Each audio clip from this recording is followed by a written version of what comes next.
you were just mentioning that people are like hypnotized by the television, and if you change that way, it is like, you know, we are having like a mass hysteria today. It's like that. I say we need to get people out of the mass hysteria, you can say, but they need to stay calm. They need to be more loving. They need to focus on what they really want in their life. And how can you cure the television, Dr. Rauni? How can you switch it? Just push the button off. Okay. But people don't do that. I think one of the reasons for this hysteria, which was very well demonstrated with the swine flu injections, is that deliberately some elite authorities create fear. And that was a brilliant mind control experiment in a way. People went in thousands to have a toxic injection. And I'm sure they haven't stopped, even if things have calmed down now, but it's just for a while. Then they take other vaccines, other injections, other means to cause fear. And how do you fight against fear? Because it's ignorance, number one. That's why awareness is so important, that people know that they are planning for this planet something which is not very positive. But if you know it's man-made planning, you can take it differently than if you think that it's, oh, this is terrible, this is, whatever. So, number one, awareness, awareness, awareness.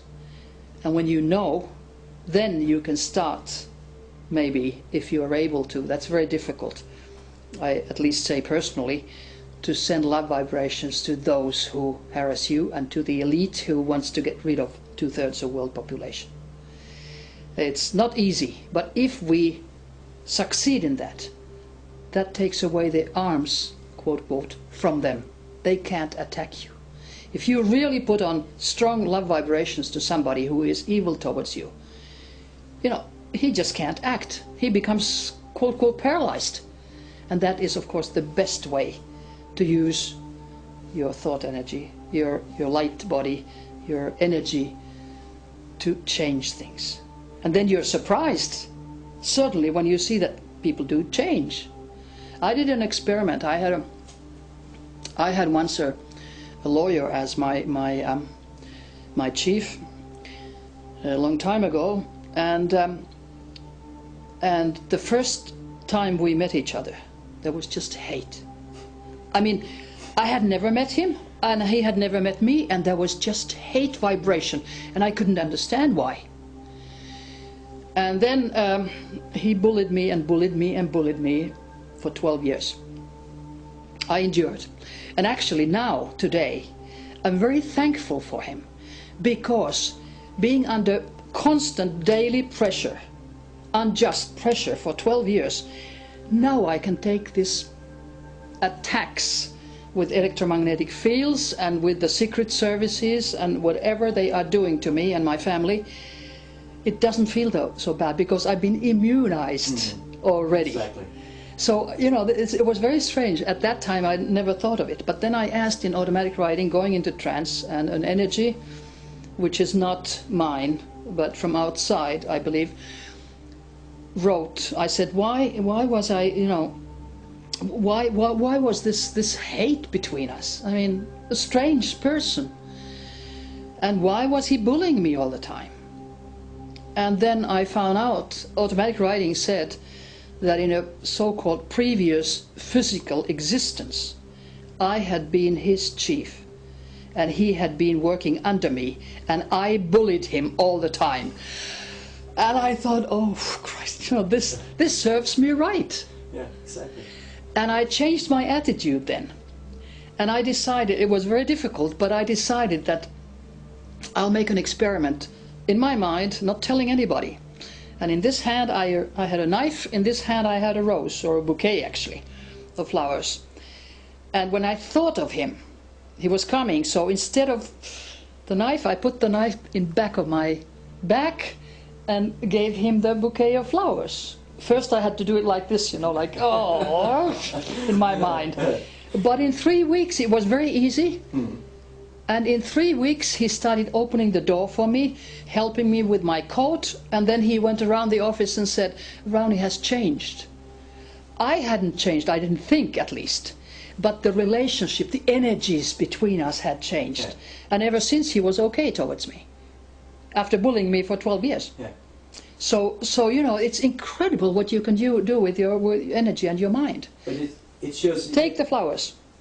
Thank you. It shows exactly, you know, we started with fear. You said when people are in fear and so.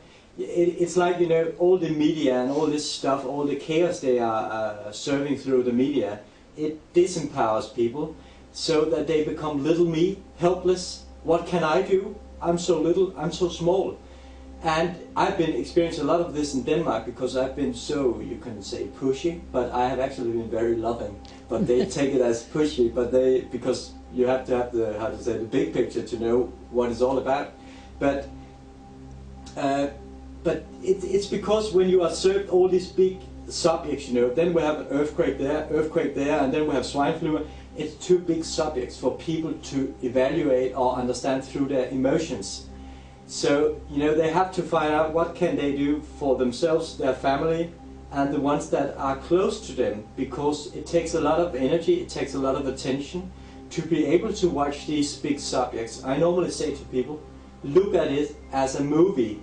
See the movie passing by, an earthquake, 200,000 killed, and so because you cannot relate to 200,000 people killed, it's too much for emotions. Just as one family member dies, you are totally blocked. What about 200,000? And it's all about, you know, fear is a low energy state. Of course, we cannot go from fear to love. That's opposite if you look at a pole. But instead of fear, you can start climbing up, and then perhaps it comes confusion, or you can have doubt and so, and then you become more and more and more. You have to take a little jump.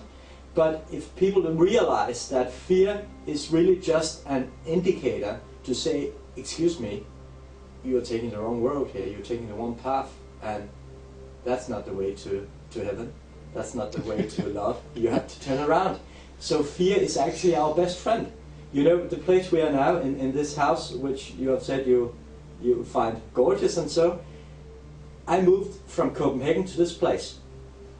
And I came from noise and people all over, you know, I couldn't take it anymore. And radiation going on in the apartment, I was totally wiped out almost, so I had to get out of there.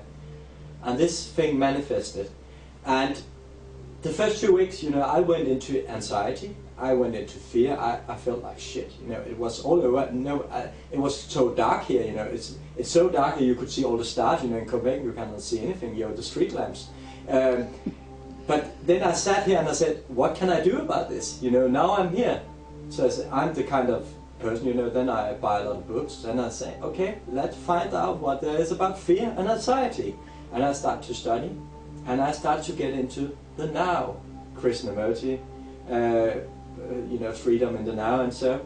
And what happened? After 2 weeks' time, fear and anxiety, they said to me, or I said to them, you are welcome to stay, here's plenty of room, you can have each your room, and you can stay and you can have something to eat. Everything is possible here, but I will not give you more attention.